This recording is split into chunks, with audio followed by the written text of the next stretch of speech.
Welcome, everybody. We're just going to give folks just a few more moments to join us. Welcome.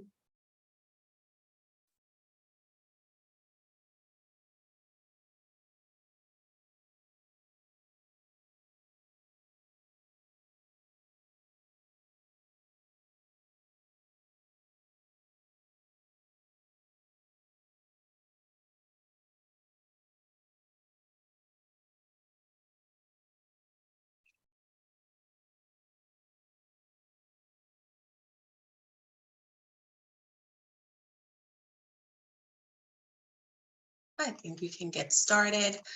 So I just wanted to again welcome all of you and to thank you all for joining us this afternoon to learn more about how to help our communities navigate the start of Medicaid redeterminations and the ending of the federal public health emergency. I'm Laura Waddell, the Healthcare Program Director at New Jersey Citizen Action.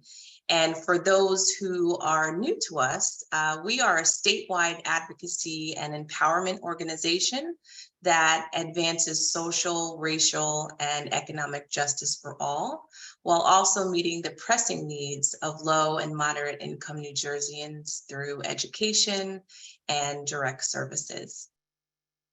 You know, the idea for this informational session was really born out of the need we saw in our partner organization community after having a number of interactions and conversations with you.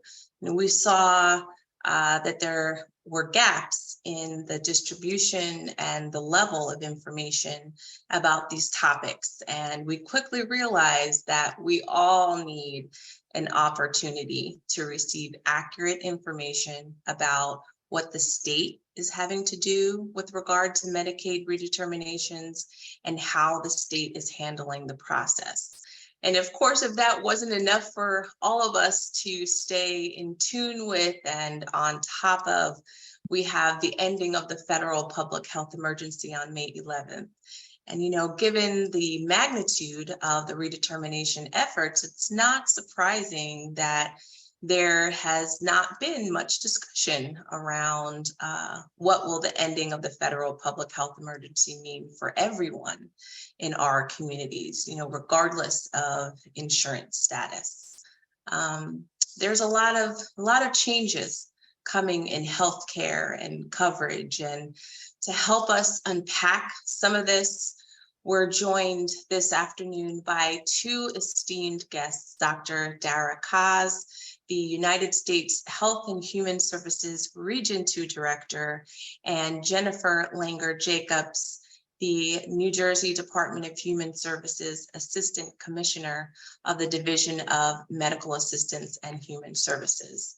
We are honored to have them with us today.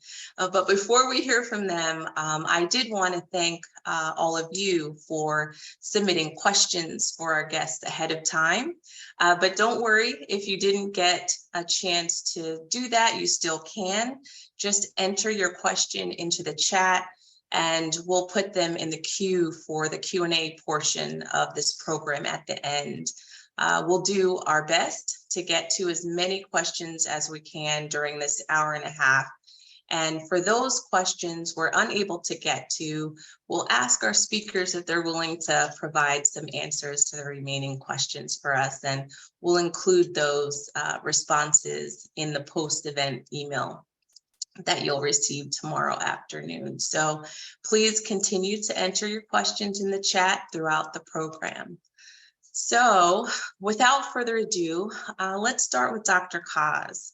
Dr. Kass, would you please just tell us a bit about the significance of May 11th and the ending of the federal public health emergency and how it will affect all of us, regardless of insurance status? So first of all, I want to thank you for having me. I want to thank you for having this conversation. It is my honor to be here, both of you, and also with Jen, and this real partnership of a community advocacy organization, the state and the federal government together, really reflects, I think, what this moment is about, right? The public health emergency, which has been in place since COVID started, was so much about our communities telling us what they needed and the federal and state government working together to make sure that that moment was met. The end of the public health emergency means that a lot of the provisions that were put into place in light of the emergency of COVID are now having to go back to regular operating order, if you will, for how the federal government and state governments work. But some things are able to be continued based on flexibilities that do exist. So, for example, if something could be appropriated, which is a fancy government word for the budget could reflect the opportunity to do it, the federal government looked for opportunities and flexibilities there where they could. Other things that were affected by the public health emergency declaration are regulatory. And those were ones that were harder. You can't just flip a switch to keep on. There's a process if you want to change a regulation. And the reason I lead with that education is I think so much of what we're better consumers of healthcare and of the healthcare system when we understand the why of which things we can change just with the stroke of a pen or even the budgetary, prioritization of a lesson learned versus the desire to change something, but knowing full well that comes with a larger scale regulatory change that has downstream effects for other areas that aren't necessarily related to COVID, and allowing the agency that governs that to really put that into the process that works, right? Open comment periods and then changing those regulations at the federal or state level. So many of the flexibilities people are used to for themselves don't actually change at the end of the public health emergency. A lot of things related to systems management will go back to their previous, their working order. What I will say is things like vaccines and tests will still be available. And we'll talk a little bit more about what that means for the COVID-related resources that individuals have really come to depend on through the entire pandemic. Thanks so much for that. And I'm glad that you mentioned about vaccines and tests, because that was actually going to be my next question to you, is just how will the ending of the public health emergency affect the cost and the availability of COVID vaccines and COVID testing? Remember that based on your insurance status, so if you have commercial insurance versus state-based Medicaid versus if you're uninsured, that will affect only insofar as the process, but everyone will have access to vaccines and tests without restriction, which is the most important thing. The nuance of how that gets to you is maybe a little bit different. All vaccines that are recommended by the ACIP, our preventative vaccines, are covered with their insurance with no copay, and state-based Medicaid will continue to work. And there's actually a program that was announced yesterday, so that those who are uninsured will have uninterrupted access as well. It's a priority of this administration to make sure that tests and vaccines are available to everyone who needs them. And remembering that figuring out how to do that sometimes can take a few steps, but nobody will have any change in access in the near term to vaccines or testing.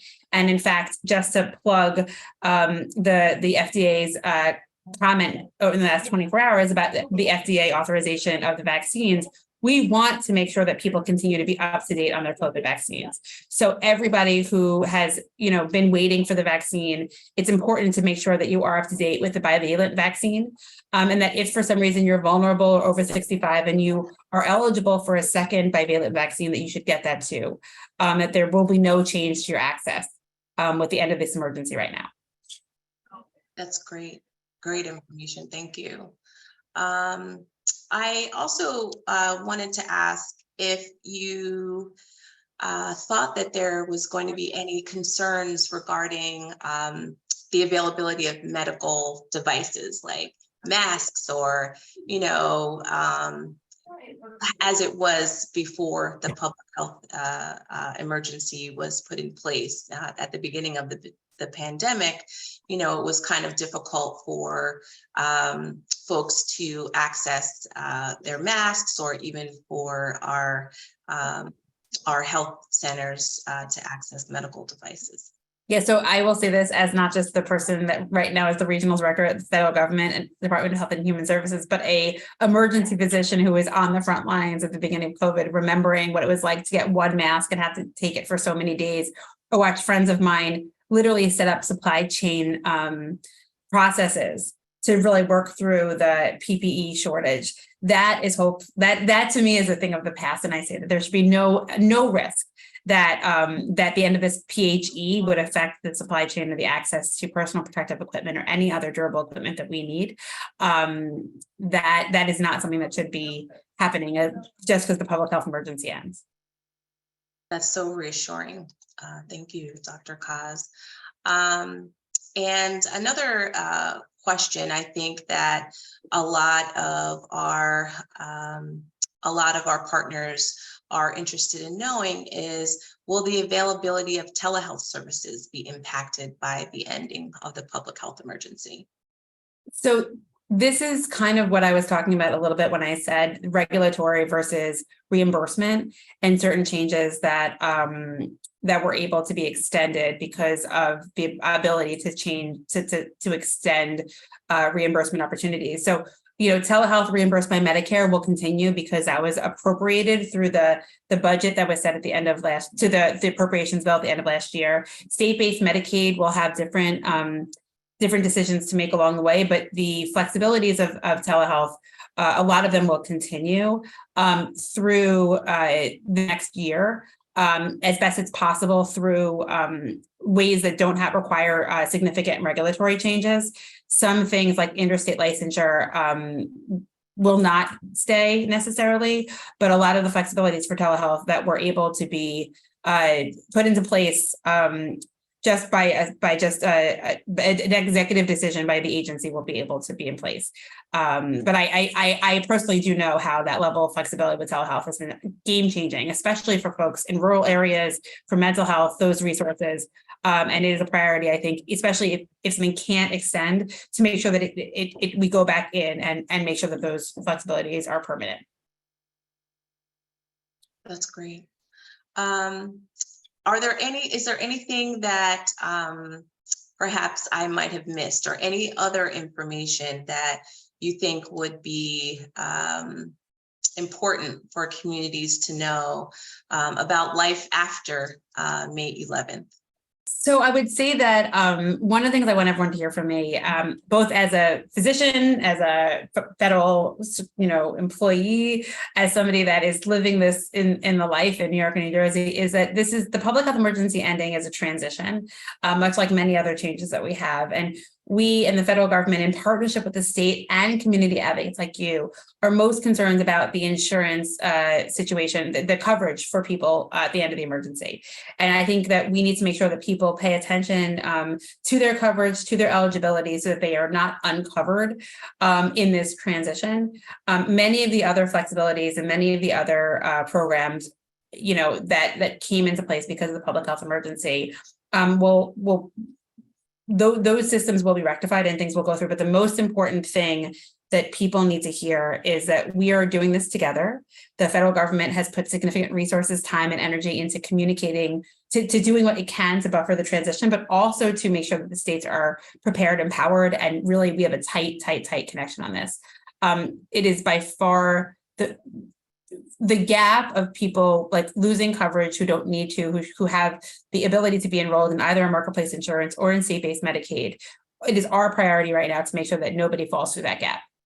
And so that is the take-home message for today, is that the public health emergency as a piece of, as an emergency declaration is ending, but we do not want anybody to be surprised or lose coverage if they're otherwise eligible for through this transition. But that is our collective opportunity right now, and that's what we need to be focused on as a community.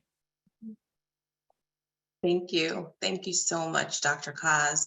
And there just goes to show there really is a lot to know about how the ending of the federal public health emergency will affect us all. And at the same time, there are so many things in place during this transition to help connect people to supports and to support us. And so we appreciate all that you are doing and continuing to do. And thank you so much for all of that good information. I do want to turn to Jennifer, to help us understand a little bit more about all that we need to know about the redeterminations and the state's efforts, because we know this is a huge undertaking.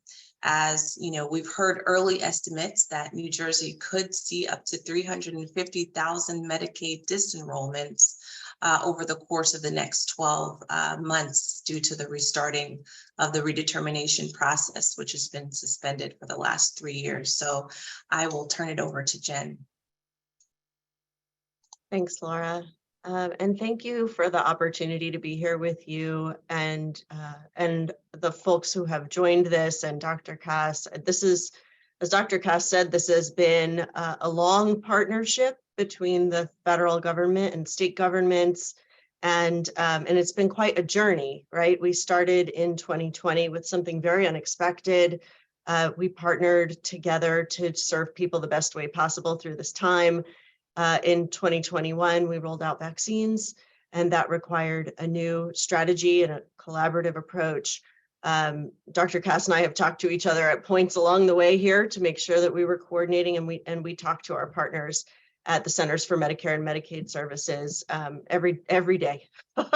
So this really has been quite an effort, and the collaboration between federal and state government has been important. And equally important has been the collaboration with our community. And so thank you again for the opportunity to be here, and also for that long collaboration that we have had through this time. I have some slides to share with you today because many of us are visual learners, and having something to look at in front of us is helpful. Like many of you, I'm also tired of seeing myself on Zoom. So I'm going to, I'll share my slides. Hopefully I will do that successfully. Okay. And then, you know, I hope that I will be able to answer some of the questions that were sent ahead of time, questions that we have heard from the community, and certainly happy to follow up on any more detailed questions or anything that comes up at the end. So I'll walk through here a little bit of the history of how we come to be here having this discussion in this moment. And then the ways that we intend to be serving people the best way possible through this transition year. And I am assuming that some of you know a lot about this, and some of you know a little about this. So those who have been with us for this ride, and some of this feels like rerun, thank you for your patience. For others who are sort of newer to the Medicaid conversation, I do want to try to frame this out for you and not talk in jargon where you lose me. So if you lose me, feel free to holler in the chat, and I'll do the best I can to circle back and make more sense. So as we discussed in March of 2020, we had this very unexpected event. We moved into a global pandemic. I don't have to tell you that hit New Jersey fast and hard, and we needed to really be thoughtful, collaborative, and strategic about how we approached our next steps.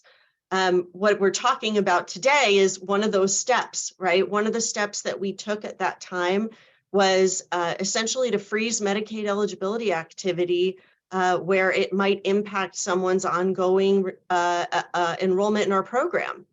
And so ever since March of 2020, our Medicaid members almost entirely have remained on the program. And now is the time when that will change. So Congress enacted legislation that required us to resume eligibility processes by April 1st. Some states started that earlier. We did not. We decided to continue in our planning and our strategy, and then to begin on April 1st, which was the last date that states could begin. And we have 12 months to do the work. So what that means is we need to initiate eligibility renewal for all of our Medicaid beneficiaries. That's more than 2 million people. And we need to follow rules that were set by Congress and by federal agencies around eligibility and outreach during this time. We're going to talk about that a little bit over the course of this presentation. But something important for you to know, and many of you are already aware, This is the single largest eligibility exercise in the history of New Jersey's Medicaid program, in the history of any Medicaid program, because of the way we all grew during the pandemic. So our preparedness has been critical here. And I always want to say at the top what I need you to know at the bottom of this discussion. So if you pay attention to nothing else I say, please hear this. What our members need to do during this time, right? There's a lot of work that we need to do.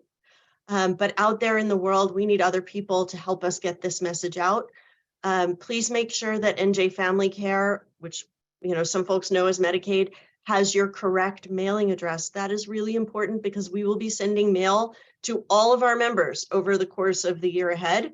And members are welcome to call and confirm that we have their correct contact information. This is absolutely essential if they have moved since March of 2020.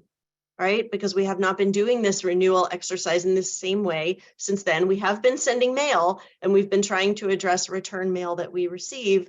And we'll talk a little bit about that too. But any member who has moved since March of 2020, I ask that they call and confirm that we have their correct mailing address. And really anybody, right? Really anybody, please call us and just make sure. That's thing one.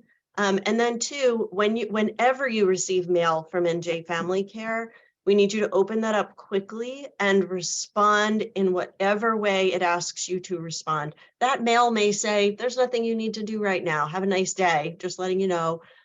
Or that mail may say, we need additional information from you to continue your eligibility. So opening up that mail and reading it and responding to it is really important. Here's the story I just told you. If you look at our NJ FamilyCare enrollments, this is our Medicaid program, you see that from 2017 through 2019 and into 2020, our enrollment was trending pretty much downward. And there was a point here where it's a little bit flat, but it was really starting to head down there in early 2019. We were having conversations about, was the program going to continue to decline? It didn't, because we moved into the pandemic, we stopped all disenrollment. And as a result, you see our enrollment climbing in 2020, 2021, and 2022, right? This is what makes this such an enormous exercise. And I share this with you, not because you need to know it or remember it, but because the visual gives me a sense of, oh yes, this program has grown significantly, right? And there is a lot of work to do here for people who, over the course of this period, did not experience any disenrollment. How do we approach that, right? Let's talk about that before we get into what's going to be happening here, because this is what we do with our team, right? When we're moving into a really important project, we need to know the principles that will guide us in the work we are doing.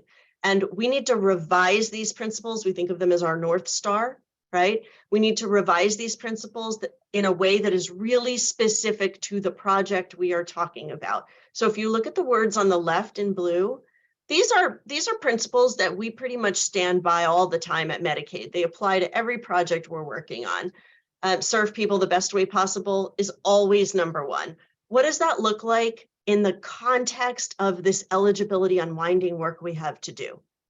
Well, it means that we will resume Medicaid eligibility renewals that is required by federal rules, but we will do it with a focus on the quality of our work and support for our members. So we are not just rushing through this process, we are really focused on how do we have the highest quality process we can have and give our members and our community the support that they need. Well, come to communicating with clarity and concern. That's a really important part, right? Here we are talking about shared understanding because we are managing these very broad and deep technical systems that are lots of zeros and ones, digits moving back and forth in a computer system around eligibility, right? That's a huge system, very complex. And we are also dealing with very unique individual human circumstances. And we needed our system and our processes and our people to be very responsive to that fact, right? There's technical work underway here. It is highly legal work, right? There's a lot of regulation around this. There are audits related to this work that we will need to show we did this correctly in a technical way. We also need to understand we're dealing with unique human beings and their healthcare. So building that shared understanding is critical. We talk about experimenting with new ways to solve problems. We're doing that all the time, every day. In the context of eligibility unwinding, you'll see a lot of new partnership operationally, partnership with community organizations, with our managed care organizations, with healthcare providers. So that is really a key part of this. And then as we are learning from those partnerships, we're saying maybe it makes sense to do this, not just for eligibility unwinding, but forever, right? And I think you'll see as we go through, there are some ideas we're testing here. Will this help us reach our members? Will this help us reduce disenrollment rates? And if we learn those lessons and we're able to incorporate those partnerships innovatively going forward, that's great, right? Working closely with our stakeholders is really important. Our community, and I think everyone out there, the 119 people on this Zoom right now, this is our community, and we need to raise awareness about what's going on. We need to provide support for you as you are providing support to the people we serve. And we have a very serious commitment to equity, inclusion, and synergy. And I'm happy to talk to you a little bit more about that as we go on here. Finally, it's important to us to show people we care all the time. And what that comes down to in this situation, and I would argue most situations, is we need to make empathy, positive energy, and collaborative focus something that we are known for. There is an intense legal process that has to occur here. There are rules that we have to follow. We can bring empathy, positive energy, and collaboration to that work inside our organization and outside of our organization. So what that means is wherever I can, I'm going to be listening to you. I'm going to be sharing context, as Dr. Kass did earlier. It's easier to understand decisions that are being made when you have a little bit of context. And we're going to be very responsive to what our community is telling us. If you're wondering how, I'm going to talk to you a little bit about that in just a minute. This is a timeline of our eligibility unwinding work. For folks who have been following this over the course of 3 years, we've been updating this timeline. It was hypothetical for a long time. Now these are the actual dates. So this is no longer a hypothetical timeline. This is where we are. And the key details here, I'm not going to cover a lot on this page, except I want you to note April 1st of 23 and April 1st of 24 are important dates, right? April 1st of 23 is when eligibility reviews resumed. So starting on that date, we have 12 months to initiate eligibility processes for all of our members. What that means, jump down with me to the blue box. What that means is we are going to send 1/12 of our renewal mailings each of those 12 months, right? So 1/12 of our members will get mail from us in each of those months. This isn't one of those events where we can say, hey, everything is happening on April 1st, because everything is not happening on April 1st. It's going to be a marathon, not a sprint. And that comes with its own very real challenges, right? But so we begin here in April, the work is underway. 1/12 of our members will receive renewal mail this month, and then 1/12 each subsequent month until we are done with initiation of renewals by April 1st of 24, right? At that point, we've done 12 months, we've mailed everybody. There's still some work going on because some of those members just got mail in March of 24, right? So there's still some work going on. But those are the two kind of big dates. April to April is when we will see that mail going out, 1/12 of members each month. You hear me emphasize the 1/12, right? Because we did have folks saying everything's happening April 1st of 2023. And we need to emphasize we can't renew 2 million people in April of 2023. This is a 12-month exercise. So what will this look like for our NJ FamilyCare members? First thing we want you to know, postcards are going out from our managed care organizations to anyone who will be receiving mail this month. right? So April postcards went out in the first week of April from the managed care organization to the 1/12 of members who are going to receive their renewal mail this month. And that postcard says, don't forget to check your mail, in English and Spanish. On the other side, it says, make sure that you respond to the mail that you receive, right? So anybody who receives this postcard has a signal that their NJ FamilyCare renewal mail is coming this month. One thing you can do as a community advocate, as someone who's part of a community organization working with our members, is you can say, make sure you look out for that postcard from your managed care organization. And I bet some of you are wondering right now if we're going to share these slides after the event. And Laura has made sure that we will. So you'll be able to see and share the images of these postcards, and we hope you will. The next thing is a family will receive, or an individual will receive an envelope from NJ FamilyCare. These are examples of some of our envelopes, and we are calling out in particular this one on the left, which is new. It says important information regarding your NJ FamilyCare benefits, renewal enclosed. That's a lot more information on the front of the envelope than we've had in the past. So we're hoping that that will catch people's eye, but we still have older envelopes that are in circulation, and we need folks just to look out for mail from NJ FamilyCare. That's really important. Whenever they receive mail, we're looking to make sure that they open it right away and follow the instructions inside, just like I said. Here's what might be inside, just giving you an example, right? Some of us are visual learners. I need stuff like this. I always say, give me pretty pictures. I need something to look at. So this is an example of what the cover letter might look like and what the application might look like. Again, not everybody receives, these are unique humans who qualify for different programs. So not everyone receives the exact same information, but these are examples of what might be inside the envelope. And all of that, let's say you're in our April mailing, right? You got your postcard from the MCO, then you saw the envelope come in from NJ FamilyCare. We worry that folks will set that envelope aside. We want to make sure that they actually take the steps that are requested in the mailing that they receive. So our managed care organizations, who we also call health plans, are going to be reaching out to their members by phone, by text message, and by email, where they have that information, to say, for the April members, for the members who received that mail, right, in any given month, by now you should have received your NJ FamilyCare renewal mail.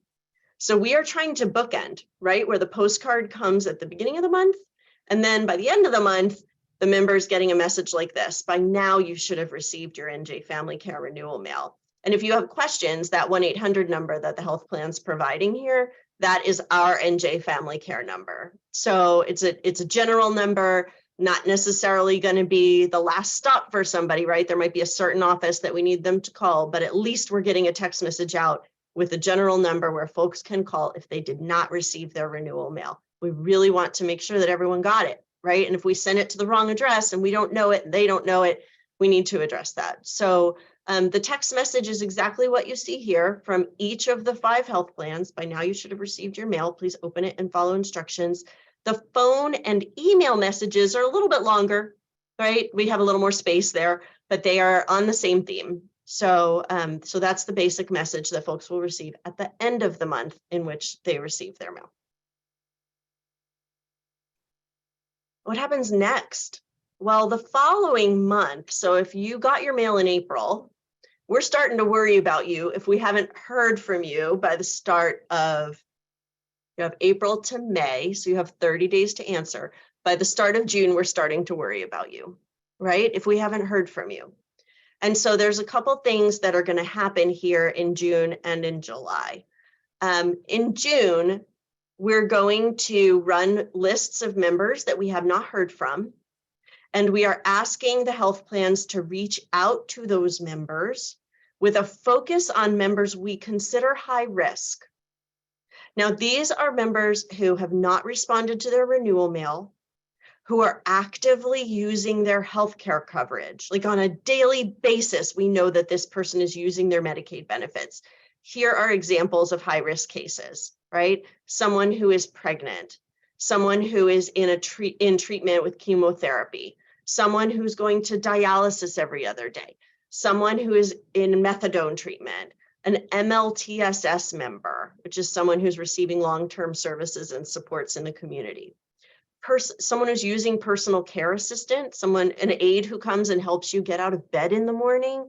That is someone who's using healthcare every day, right? We can't afford for that person to lose their eligibility. And private duty nursing is another example of that. These are examples of high-risk cases where we are asking the health plan care managers to reach out to those individuals right away before they lose their eligibility. And then we know that we will have people who, in fact, do lose eligibility, and we want to reach out to them too. There's some important information that we will need to share at that point. The state will send the formal official communication when someone loses eligibility, and they will receive that. But the health plan is going to help us additionally with letters to the members that they see losing eligibility due to loss of Medicaid. And their letter will include information both about returning to Medicaid, right? Returning to Medicaid, and it particularly if the renewal was not submitted, and we'll talk about that in a minute, or accessing Get Covered NJ, which is our state-based exchange for affordable coverage. Most people who go from Medicaid to Get Covered NJ receives subsidies. So this is very affordable coverage. So there's a bridge there, and we're expecting that the health plans will support that. We're also recognizing we have special populations that are going to need extra help and support navigating this process. And I don't want to spend too much time on this slide, but I wanted to point you to these 4 groups in the middle here. We have members who are in our aged, blind, or disabled ABD category. Those members may require additional support, and we have resources set up to support them, including and especially members who are in the Division of Developmental Disabilities, where there's a whole unit that supports Medicaid. We work very closely with them, and the Children's System of Care as well. And then we have our members, as I mentioned before, through the MLTSS program. Those are folks who are residing either in a nursing facility, assisted living, or in the community. And as I said, using those Medicaid benefits every day. We have extra sort of high touch staffing available for those individuals because we don't want folks to lose eligibility unnecessarily. And then finally, we have members who recently became eligible for Medicare.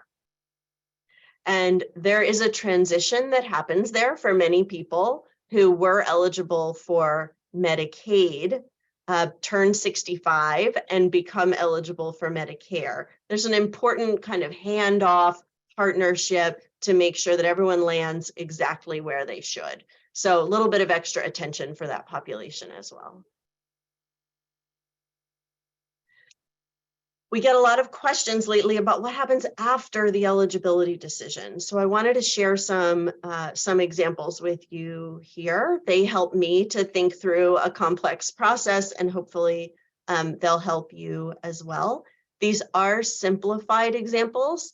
If you are someone who works with actual Medicaid cases, you know that some of these cases are not this simple. But for purposes of this conversation, we wanted to stick to cases that were a little bit more easily explained in this context, and we're not spending 45 minutes on a single case. There certainly are cases that merit that level of scrutiny and detail orientation, but the cases here, we really wanted to give you a sense of the overall. So Halima and Hector are 2 examples of members who we're not going to spend a lot of time on today, because Halima and Hector both come out of the eligibility process with exactly what they wanted.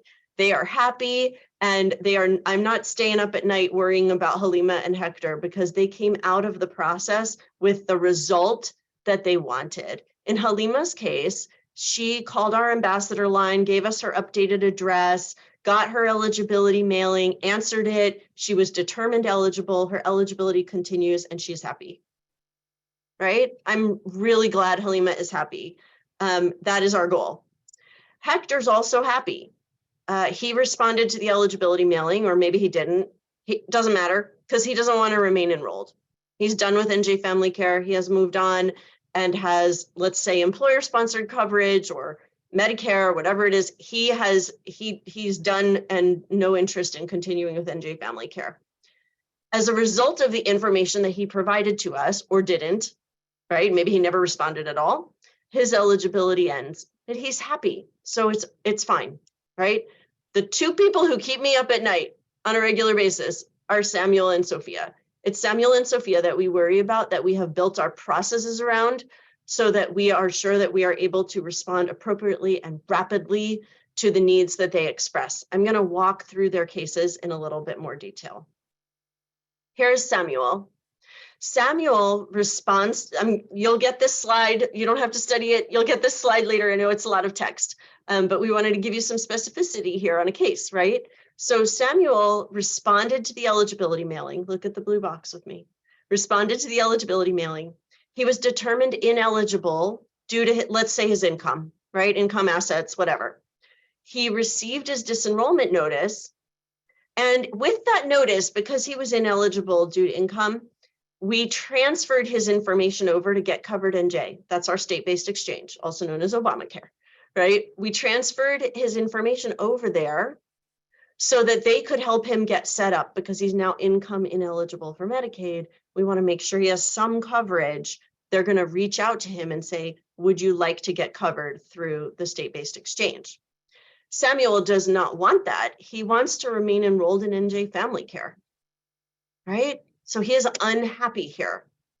And what you will learn as you read through this slide, maybe after the event, is he received a request for information from the agency. He sent back some information. The agency considered that information and made a decision to terminate his eligibility. He disagrees. His notice that he received from the agency includes fair hearing rights.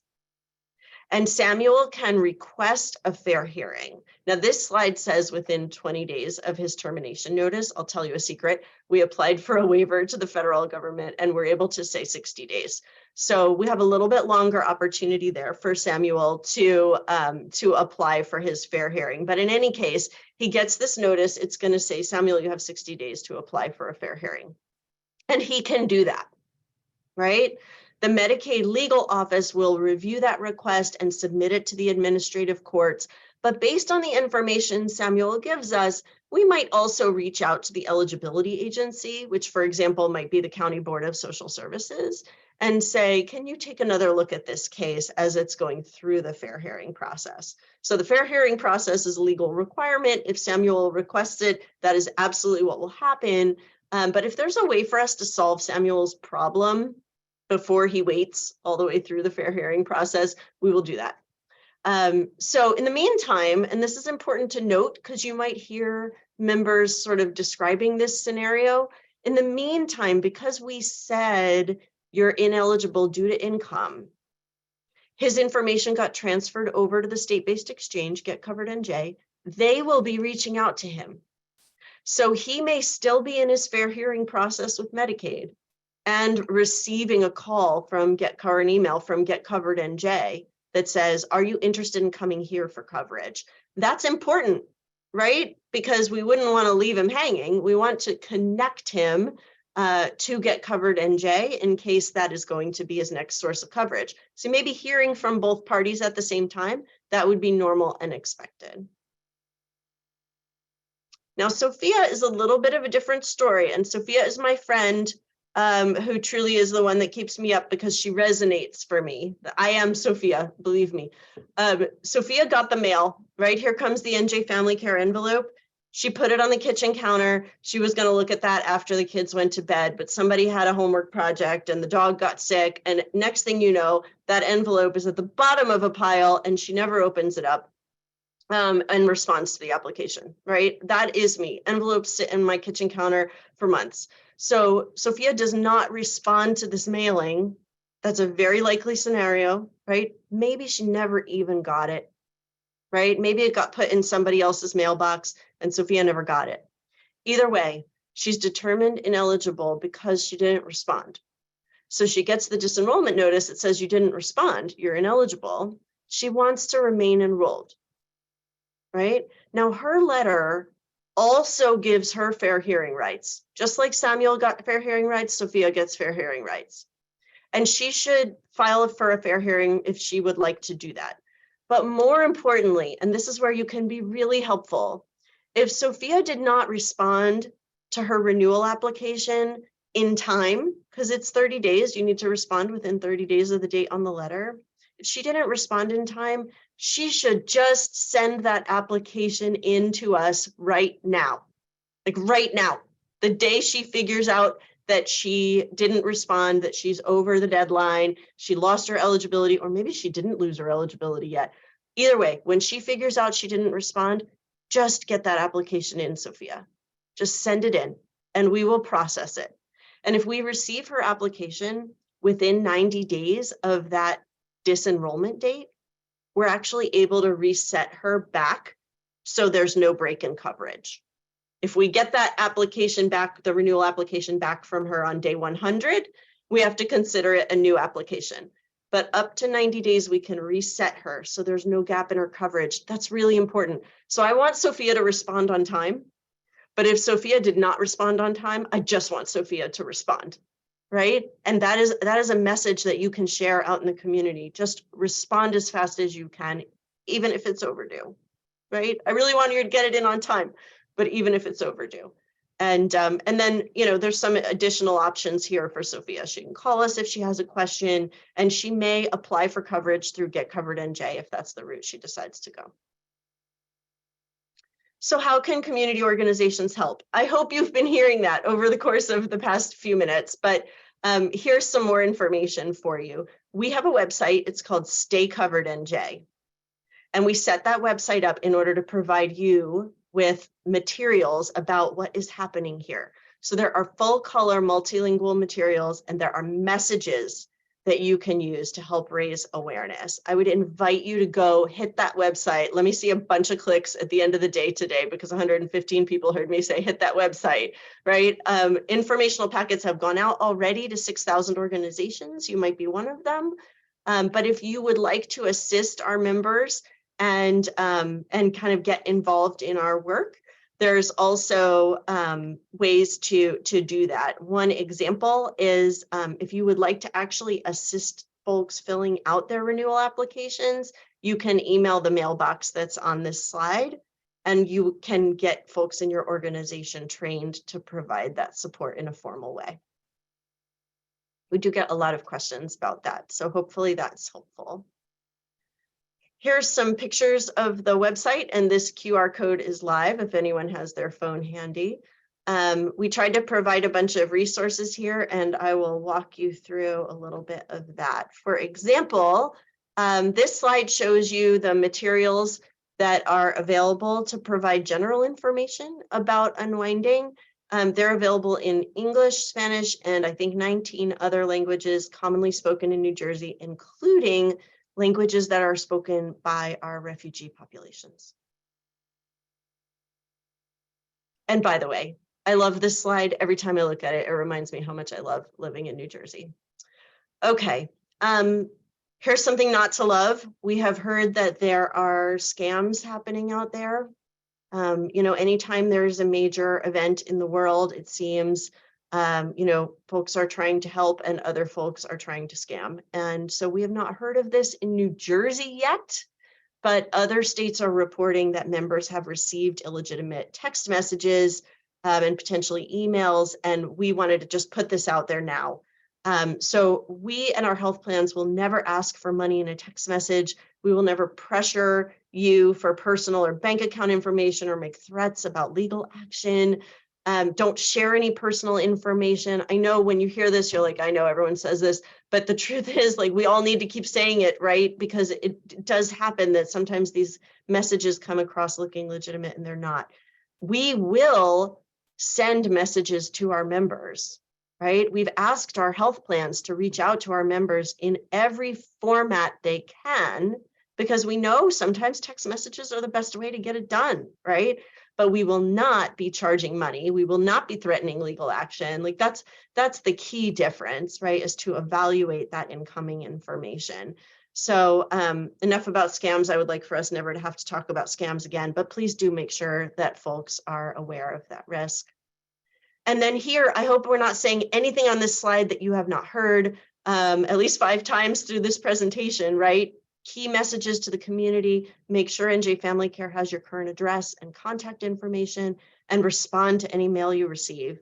Now that it's after April 1st, we also want to emphasize any member who feels that they were incorrectly terminated from the program has appeal rights, and those rights are provided in the letter they receive that says you lost eligibility. Anyone who lost eligibility specifically because they didn't respond, didn't provide all the information that was needed, they can provide that information within 90 days, have their renewal application reconsidered and backdated so there's no gap in coverage. And then finally, if you're ineligible for NJ Family Care due to income, you can apply for affordable coverage through Get Covered NJ. So these are key messages. I don't think any of that was new to you if you've been here with me on this Zoom.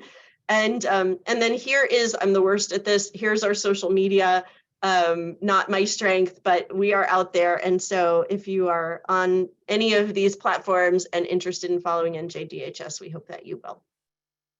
So Laura, that's all the slides I had for today, but I think maybe there was a little bit more conversation that you wanted to have. Yes, thank you, Jen. That was amazing.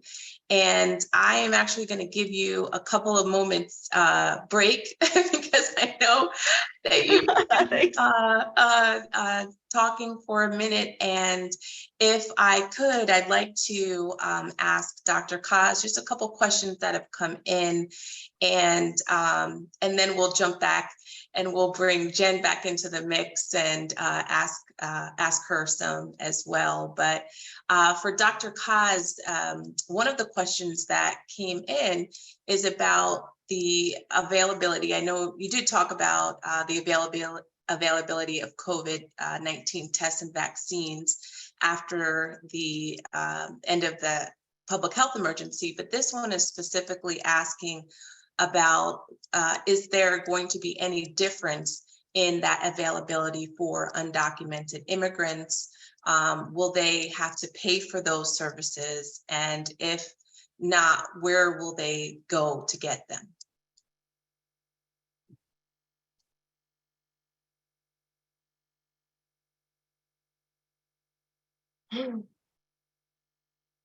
Sorry, I'm trying to put a fact sheet in the chat, which I'm trying to do on a laptop, which is not, I'm not that facile at.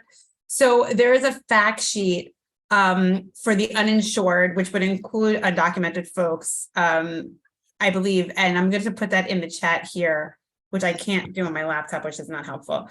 You send it to me, Dr. Yeah, no, I got it. I figured it out. There you go. Okay, good. Okay, so that's a fact sheet that was released literally yesterday about a pathway to access to vaccines for folks that are uninsured. And that's really one of the really important things that the federal government's been looking at on that gap of coverage, figuring out a way to provide that access that we have seen. Thank you, NJCA admin, for doing the same thing. So, really making sure that we address those gaps in coverage where we can. So this is pretty exciting, I mean, from the federal government's perspective, but it should answer all your questions that you have. That's wonderful. Thank you. This one's interesting too for you, Dr. Kass. This person mentioned that they thought that they saw President Biden signing a resolution recently to bring the COVID public health emergency to a close earlier in April, before the May 11th. Was there something else? Yeah, so I want to not get too far into the weeds of how things do or don't get approved. Basically, there was a 30-day in advance signature saying that they were not renewing the public health emergency effective May 11th. The most important thing to understand is that this was the natural progression towards a Congress that was also actively trying to end the public health emergency immediately, right? So there were actions on the congressional floor to end the public health emergency with a stroke of a congressional act and pen. And so by not renewing the emergency, right? We had some advance notice to be able to build in some of these transitions that we're talking about so that everybody knew that the emergency would be ending at a specific date that we could all prepare for. So what I will say is May 11th is the date that the public health emergency is ending. And there have been a couple of things that have happened up until May 11th to actually make that happen, starting with the non-renewal of the public health emergency, which then gave 90 days to have it end. But the most important thing to remember about this is the reason this is all happening the way it is from the federal government's perspective is to make sure the transition is as seamless and as painless as possible for people on the ground, specifically related to something else that happened earlier, which was to separate the unwinding, right, the transition on access to care from the actual end of the emergency, which happened at the end of the year last year in December. But not renewing the emergency. There were a couple of steps in that, but that effective is May 11th. Great. Thank you so much. And I'm hoping that Jen had a little bit of time to catch her breath, after giving us all the who, what, when, where's, whys, and hows of the redetermination process. And I also know that many of our partner organizations that were here today really appreciate that additional nugget of information that you gave about how to access training for organizations to better support Medicaid members with the renewal applications. And I do believe that this hint, folks, also applies to folks helping with Cover All Kids applications as well. Sure. But Jen, one of the many questions that we have for you here is around the prioritization of the redetermination populations.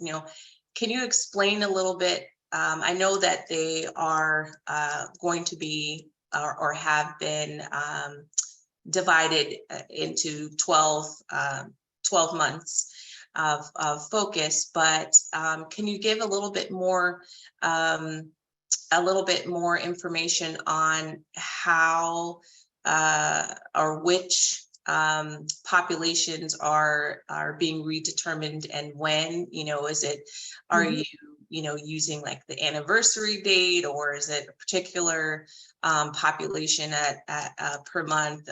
So if you could just help with that, because some of our sisters are saying that it's getting a little bit harder for them or challenging for them to help their plan members when they're not able to give kind of like more of a specific target. Yes. Yeah. That question really resonates for us.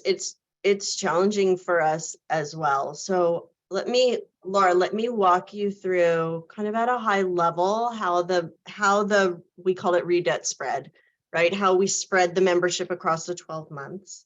And then hold me accountable to telling you why it is hard for us or really impossible for us to give people that information in advance. So I will come back to that because that is the annoying part, right? Let me just describe to you how we did the work. And I'm going to describe kind of 3 types of members so that you can understand the spread, but there's multiple subtypes, right? So bear with me on that. We have 21 counties who are helping us with eligibility, right? Each of those counties is doing eligibility work. And we have our health benefits coordinator, which some people call NJ FamilyCare and other people call conduit, right? So we have, let's call it 22 agencies that are doing the eligibility work with us. We wanted to make sure that the work was spread evenly across the year for each of those agencies, right? We can't overload them in April and underload them in June. Like that's nonsense. We need to spread the work evenly over the year. So that was thing 1. Although June vacations, you could argue we should underload, right? Like people are going to be away, but the intention was to spread as evenly as possible, so there's predictability, right? And then in the course of doing that work, we're not just spreading the membership evenly by the numbers, we're also looking at different types of cases. So Laura, you mentioned anniversary date. Anniversary date is the individual case received mail from us during the pandemic, right? And that was a renewal mailing. We kept mailing, right? We were mailing, here's a renewal, please complete your renewal. Some people did, some people didn't. No one lost eligibility as a result, right? So you could call it pretend renewal. Folks responded, they have an anniversary date, right? So if they responded to our renewal mail in January, then January is their anniversary date. And we've done everything we could to keep them on a January schedule. That was the first thing we did, put folks on their anniversary date. So if they were paying attention, they have a little predictability there, right? And then we thought about there's going to be high touch cases that are requiring a lot of work by eligibility workers. And there's going to be low touch cases that don't require a lot of work from eligibility workers. And we need to make sure we spread those evenly too. Because if we put all the high touch cases in 1 month, there's no way the eligibility workers will be able to get that done. So again, across the 22 agencies we're talking about, we tried to evenly spread the high touch cases and evenly spread the low touch cases. So states approached that differently. Like there's an argument to be made that, for example, your members with 0 claims, they could go first, just get rid of them, right? They're not using healthcare from Medicaid, just get rid of them. There's certainly an argument to be made, right? But we wanted to spread everybody as evenly as possible so that our workers would be able to focus the best way possible on doing this work in a high quality way. So that's roughly how we did the spread. The reason we can't, the reason we can't share with you right now what everyone's date is because we already know that we will have to do some rework around that spread based on some of what we will hear happening on the ground. We just know it. So because of that, because we may need to change those dates to maintain that evenness for one reason or another, we're not able to give that information out ahead of time. We said, that's a really crummy answer.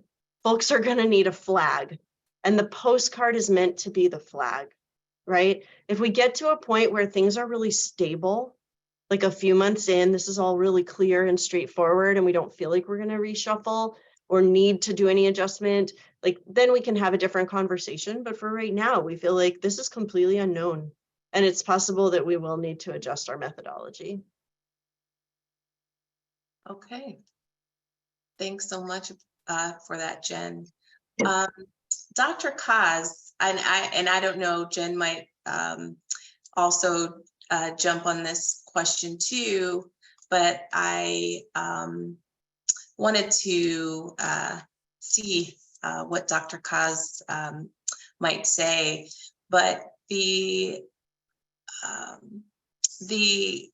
of the folks have said that or are wondering how you're foreseeing the ending of the public health emergency affecting our underserved communities. Are you,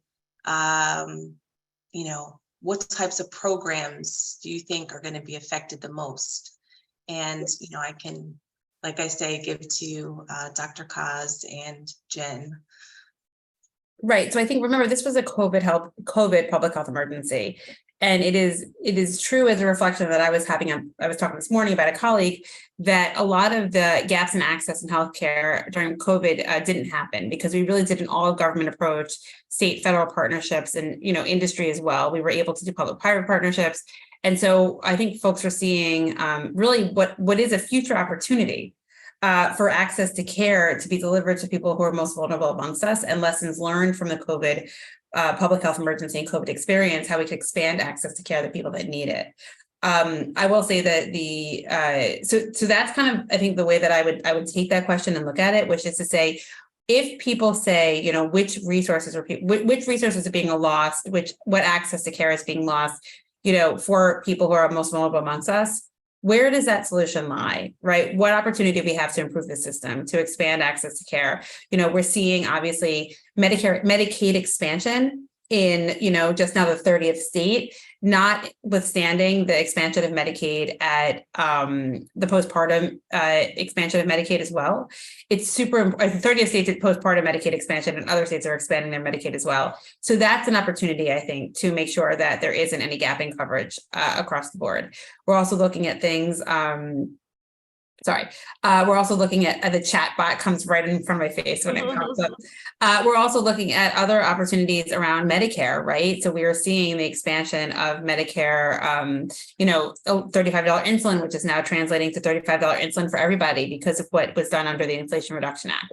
So what I would say is, if you've noticed something that you think is going away as an opportunity specifically for somebody who is most vulnerable, identify where that solution lies and bring it to us. Bring it to me at, Dara Kass at hhs.gov. Bring it to the state, not just to Jen, but to the state entire Department of Health and Human Services, which manages Medicare, Medicaid, and every other program available to citizens of New Jersey, because we're looking for solutions. And we appreciate that people are sensitive to the needs of the most vulnerable amongst us right now. Thank you. Jen, did you have anything to add? I mean, I know you have another grouping of questions here, but just wanted to see if you had anything to add. Well, I think it's a good transition into the discussion about serving unhoused individuals, homeless population. Yep. And that is a group that we've really been trying to be thoughtful about and working with community partners on how to reach them. So I think the first thing I would say there is, if you're part of an organization that is working with people who are unhoused, please go to our state covered NJ website and connect with us there. There's an email address there, mailbox for what we call community collaborations or community collab. And that is a great way to stay in touch with us through this process, because this will be a population that is difficult to serve well. I just stuck that address in the chat, because some of what we do really relies on consistent communication coming in over the mail, right, through the mail. And so some things that we've talked with groups about who are working with this population, number one, connecting with that individual that they serve, that we mutually serve, to give us a mailing address that is preferable for them. And that mailing address is going to be unique to that person, right? It might be the shelter, it might be a family member, it might be, a community organization that they regularly visit. We're really agnostic on that, right? Whatever is going to work for that person to get our mail to them is the address we want. And then we would ask, that they look out for that MCO postcard and respond to any mail that they receive. Some providers are working with these members and asking us, how do we make sure that they have their Medicaid eligibility? And the answer for a provider is, we want them to check eligibility each time their patient has an appointment, right? So if they see the appointment coming up, check that eligibility, just let us know, and we can do a quick presumptive eligibility process through an FQHC or a hospital if we need to, right? Or, if they remain eligible, that is great. For folks who lost eligibility, we have that 90-day reinstatement, and that may be something that happens here, right? If somebody doesn't receive the mail because they don't have an address that they're able to consistently sort of check in with, we may see that they lose eligibility, but once they show up at the pharmacy counter, at the doctor's office, we will be able to reinstate them, and that will be our focus, right? So we're trying to reach them ahead of time. We will have a plan for bringing them back in if they lose eligibility. Presumptive eligibility is going to be important to that. So if you're familiar with that process, that's something that FQHCs and hospitals are doing all day, every day. And then the last thing, Laura, particularly on the homeless population, but really others, right, is just to make sure that community advocates are keeping in touch with us. If there are ways that this work is impacting specific groups in really specific ways, we want to address that. We have to plan for 2 million, but understand that there are small groups that will be adversely impacted, right, differently than others. And so we have our health equity team really prepared to be very responsive on that. And the community collab mailbox, which I stuck in the chat, is a great way to keep in touch with us. That's great. Thank you. Some folks are wondering if the redetermination packets and materials that are going out, are they in multiple languages or English only? They're in English and Spanish. That makes it a pretty thick packet. So we could not go to the 21 languages that you see on the website, but they are in English and Spanish. And on the outside of the Medicaid envelopes, you will always see what we call the Babel notice. It includes multiple languages, and it says, if you need help with translation, here's where you can call. So that is an option for anybody who is speaking a language other than English and Spanish and needs help with that. Thank you. If someone if someone receives their materials and they have not responded within that 30-day time frame, does that mean on the 31st day they do no longer have coverage? It does not. So I'm trying to simplify that one. So I'll give you an example. The April mail, right? April mailings are going out, and I think the date on that letter is something like April 17th, right? And the individual has 30 days to respond to that letter. So now we're at like May 17th, right? The impact on their eligibility would be a point in time after that, when the eligibility agency has processed that information, right? So they have 30 days to respond. Day 31, the eligibility agency is still doing the work. So no, nobody loses eligibility on day 31. And can someone, instead of waiting for their packet, can someone just call to find out when their redetermination date is? We can't do that because, for the exact reason I described earlier, there's a little bit of complexity to this one. This is a new exercise. We've had to do this in a new way, and we need to make sure that we're doing it right.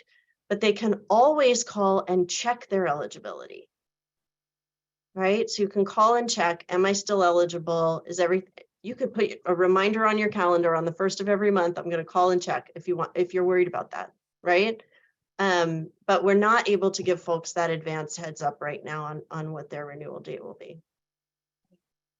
And if they have already been receiving mail from New Jersey FamilyCare, is it safe to say that they don't have to call to confirm their address at that point?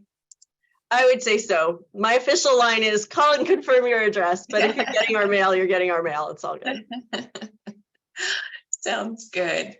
And is there rolling enrollment for those who lose their New Jersey FamilyCare coverage but are required by New Jersey to obtain other marketplace coverage?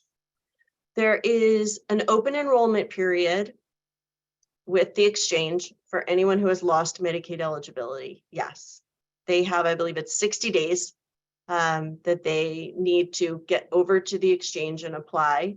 That's their open enrollment period, and that information will come to them in the mail.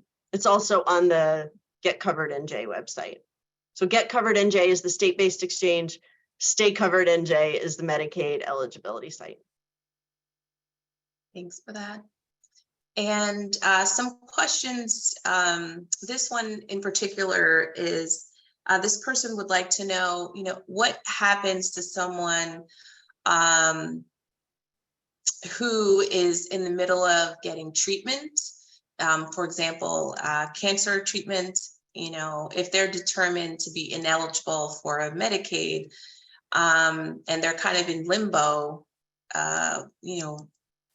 while they're going through the appealing of the decision, what happens with their continuing care? What would you recommend that they do? Anyone who's in a fair hearing will keep their coverage during the fair hearing.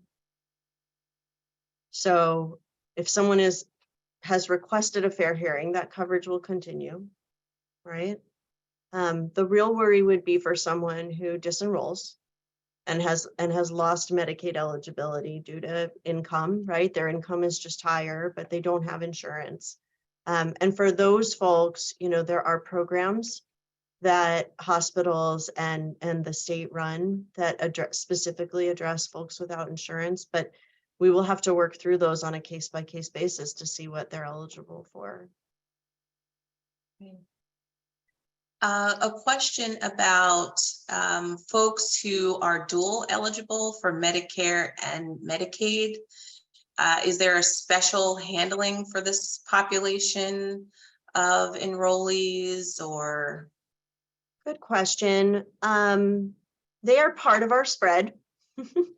And that is an example of a group that we tried to spread evenly across the 12 months in the way that I described. There's one group, and they know who they are, who receive their Medicaid eligibility because they have SSI. And in that group, SSI is determining their Medicaid eligibility. We just accept that information from the federal government. So they know who they are because they don't receive typical Medicaid eligibility renewals. But everybody else is just spread evenly like the rest of the population. Gotcha. And for those who are receiving Medicaid, New Jersey FamilyCare coverage, or I should say, who was receiving before the pandemic started, do those folks need to, go online? What's best for their redetermination, to get their redetermination information, or do they all, I guess it's, trying to make the distinction that it's not only for the people who became eligible or enrolled during these past 3 years, but if they already had that coverage, they will also, and remained covered through the pandemic, they will also be re-enrolled, I guess is the question there, and what is the advice for them? I mean, folks who had Medicaid before the pandemic. Yes. Mm-hmm. Yeah, same process for the most part, right? We haven't distinguished in our spread across the 12 months. We have not distinguished how long they've been with our program. For the most part, that date that they joined us is not relevant. But you reminded me of something I have not said out loud on this call that I need to say, which is some members will receive with their renewal packet opportunity to renew online, and that's new. So we have had really great response rate to that. They can still reply on paper if that's their preference. It's much faster to apply, to do the renewal application online. So if you get that invitation, it's going by member category, rolling that out. So not everybody will get one just yet, but if you receive the invitation to renew online, that is a great way to do it. We really encourage you to do it that way. And that actually reminds me that we have been getting some question around renewal packets. Are they only going to be received through the mail, snail mail, or have people been receiving emails of renewals? We are not emailing renewals.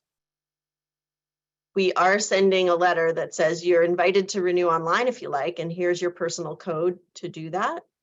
But we're not emailing those letters. We're sending them in the mail. And that is largely, Laura, because we don't have email addresses for everybody, right? We want to get everybody online. Mail is a HIPAA secure way of communicating with our members. But then once they come to us through that online portal, we'll have their email address and we'll be able to communicate with them through email that way. Great. And a question around resources. Will there be additional resources dedicated to increasing the call center at New Jersey FamilyCare's call center and enrollment assistance during this time? Yes, we did that actually last summer, the first time we thought the pandemic was ending. And so we've had that ambassador team in place at the call center. We augmented with a group that was particularly trained and prepared to help folks with address changes and answer questions about this process. So they're there and ready to go. The counties are doing everything they can as well to be ready, knowing that a lot of questions will come in directly to the county boards. Great. And is there a dedicated fax number to submit application redetermination documents? I think that the answer to that question will vary by county. Counties are required to be able to accept renewal applications by fax. And so folks can call their specific county to get that number. And I'm taking it as a good little bit of homework to make sure that I have those numbers ready as well. Thanks for that. And let me see if there are any other questions that we haven't quite covered for either you or Dr. Kass here.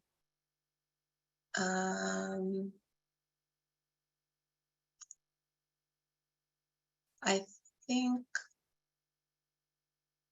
that's about, I think that we have answered just about all of the questions.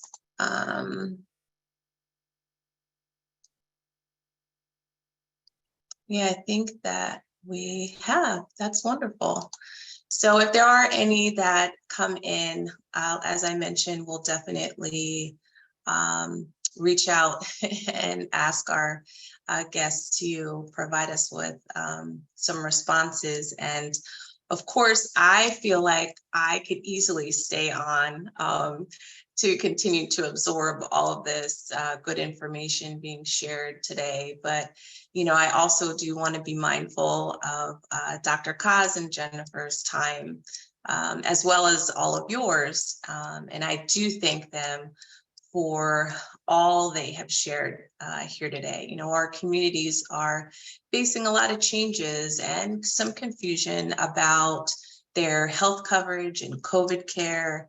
And we hope that the information you've heard here today will help you better provide support and direction to those in your networks and in your communities. You know, we know that there will be hundreds of thousands of people affected by the redeterminations in our state and need to be connected to affordable health coverage, as Jen mentioned. New Jersey has 17 navigator organizations statewide available to help individuals find the best ACA marketplace plans for themselves and their families. New Jersey Citizen Action is one of those navigator organizations. Our enrollment assisters can be reached at 888-654-3893. That's 888-654-3893, or emailed at getcovered@njcitizenaction.org for an appointment. And as Jen mentioned, for questions about or to update your contact information for Medicaid recipients, you may call 800-701-0710. And lastly, I wanted to make all of you aware that next Wednesday, April 26th at 6:30 p.m., New Jersey Citizen Action will be offering a virtual information session for the public focused on what they need to know about Medicaid redeterminations and changes to COVID care and treatment and how to prevent having a gap in health coverage.